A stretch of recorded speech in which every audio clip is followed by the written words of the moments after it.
Comme je vous le disais, nous allons nous attarder sur l'anatomie d'un satellite.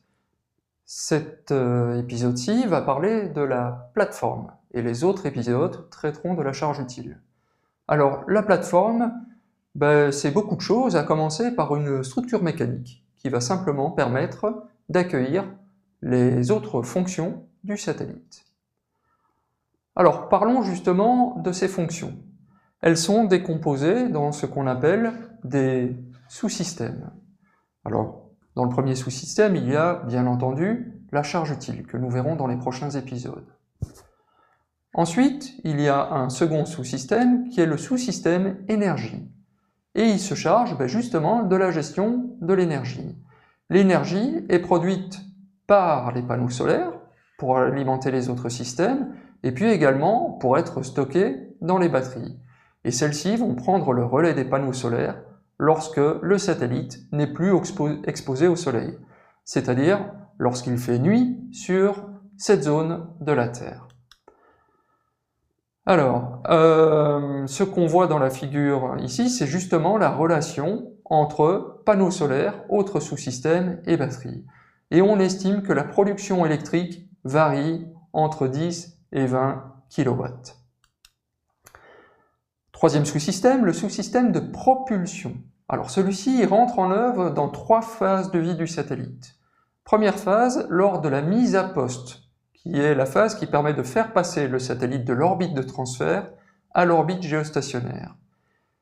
Deuxième phase, pendant la vie du satellite, afin de faire le maintien à poste, c'est-à-dire de permettre que le satellite garde sa position orbitale, car naturellement, il a tendance à dériver. Et enfin, le sous-système de propulsion intervient en fin de vie du satellite pour mettre le satellite sur une orbite de parking ou, plus simplement, pour le désorbiter. Les technologies les plus communes qu'on va utiliser pour le sous-système de propulsion, ce sont des moteurs qui fonctionnent avec une combustion issue d'une réaction chimique.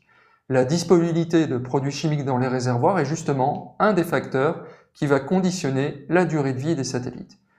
Mais actuellement, on observe le développement de ce qu'on appelle la propulsion électrique, qui est bien adaptée au maintien à poste. Celle-ci consiste, par exemple, à accélérer du gaz ionisé à l'aide d'un champ magnétique, ce qui va permettre de créer une petite poussée. Et c'est clairement un des challenges actuels de l'industrie spatiale européenne. Quatrième sous-système, le sous-système structure. Alors, la structure permet de fixer les autres sous-systèmes. Et c'est un rôle qui est extrêmement important, car même si dans l'espace les contraintes mécaniques sont finalement assez modérées, lors du lancement du satellite, celui-ci va subir de fortes contraintes quand il sera sous la coiffe du lanceur, comme par exemple une accélération très importante, jusqu'à 4,5 G, des vibrations, mais également une pression acoustique importante, jusqu'à 140 décibels. C'est un peu l'équivalent d'un avion au décollage, en termes de bruit. La structure a également d'autres rôles. Par exemple, elle va permettre de se protéger contre les radiations. Alors pour construire cette structure, on va utiliser des alliages, par exemple d'aluminium et de magnésium, ou encore de la fibre de carbone. Et grâce à ces différents alliages, finalement la structure ne comptera que pour 5% de la masse du satellite, tout en rendant celui-ci suffisamment robuste. Cinquième sous-système, le sous-système thermique. Alors rappelez-vous, la semaine 1, nous avons parlé de l'environnement spatial et de la température qui peut varier globalement entre moins 120 degrés centigrades et 150 degrés centigrades. Une telle variation de température peut clairement être néfaste pour les équipements. Par exemple, la température de fonctionnement idéale pour une batterie se situe entre 0 et 10 degrés centigrades. Donc le rôle du sous-système thermique, ça va être d'une part d'évacuer la chaleur excessive ou de réchauffer le satellite lorsque cela est nécessaire. Et pour cela, on utilise différents dispositifs. Certains sont passifs, d'autres sont actifs. Parmi les dispositifs passifs, il y a l'utilisation de différents matériaux, de différentes couleurs, qui vont soit absorber, émettre ou réfléchir de la chaleur. Si les panneaux solaires sont sombres, ça n'est pas par hasard. Au niveau des dispositifs actifs, nous retrouverons par exemple des radiateurs électriques et des caloducs. Les caloducs vont permettre de transporter la chaleur d'un des points chauds du satellite vers des endroits où elle peut être dissipée vers l'extérieur. Ensuite, nous avons le sous-système SCAO. Alors SCAO, ça veut dire le système de contrôle d'attitude et orbitale. Alors pour comprendre le rôle de ce sous-système, il faut revenir un peu en arrière. Lorsque j'ai parlé du sous-système de propulsion, j'ai évoqué le maintien à poste qui consiste globalement à tenir le satellite dans sa position orbitale. Alors pour les satellites géostationnaires, comme c'est représenté sur la figure, cette position orbitale, elle est définie par le contexte réglementaire, et globalement, elle consiste en une fenêtre de 35 km de largeur par 35 km de hauteur et d'une profondeur de 75 km. Ça revient à accepter une dérive en longitude et latitude, une dérive maximale de 0,05 degrés, ainsi qu'une excentricité d'orbite, rappelez-vous ce terme qu'on a vu tout au début de la deuxième semaine, de 4/10 de millième. Mais c'est pas tout. Donc ça, c'était le positionnement orbital.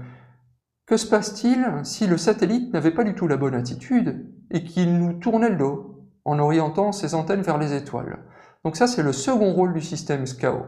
Non seulement c'est de s'assurer que le satellite est en bonne position orbitale, mais également de garantir qu'il a la bonne attitude, c'est-à-dire qu'il regarde globalement vers le bon endroit.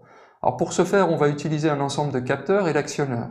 Les capteurs vont d'une part récolter des informations qui permettent au satellite de mesurer sa position et son attitude, et les actionneurs vont permettre de changer celle-ci. Alors parmi les capteurs, il y a ce qu'on appelle le Star Tracker ou le pisteur d'étoiles. C'est une caméra intelligente qui, en regardant les étoiles, va permettre justement de reconnaître celle-ci et de déterminer l'attitude du satellite. Et parmi les actionneurs, nous connaissons déjà le sous-système de propulsion qui permet de mettre à jour la position orbitale. Et pour l'attitude, on utilise d'autres types d'actionneurs un peu plus fins, par exemple à base de ce qu'on appelle des gyroscopes.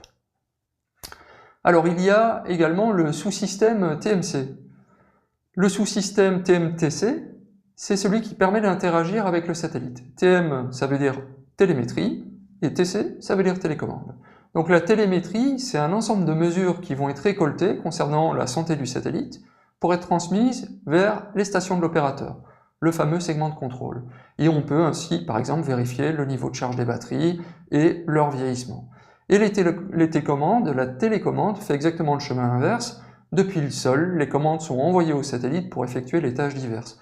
Donc, par exemple, commander les actionneurs afin de rectifier la position orbitale du satellite, ou encore déployer les panneaux solaires lors de la mise à poste.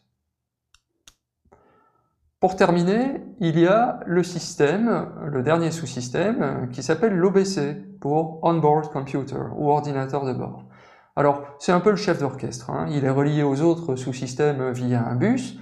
Par contre, n'allez pas croire que cet ordinateur de bord a une puissance de calcul qui est comparable à ce que nous avons dans nos bureaux. Alors, d'une part, l'ordinateur de bord du satellite, de par ses tâches qu'il doit réaliser, est très spécialisé, en comparaison à ce que nos ordinateurs personnels peuvent faire, qui sont vraiment des machines à tout faire. Et puis d'autre part, l'environnement spatial, et plus particulièrement les radiations, ne permettent pas de disposer du même niveau de technologie que nos ordinateurs personnels.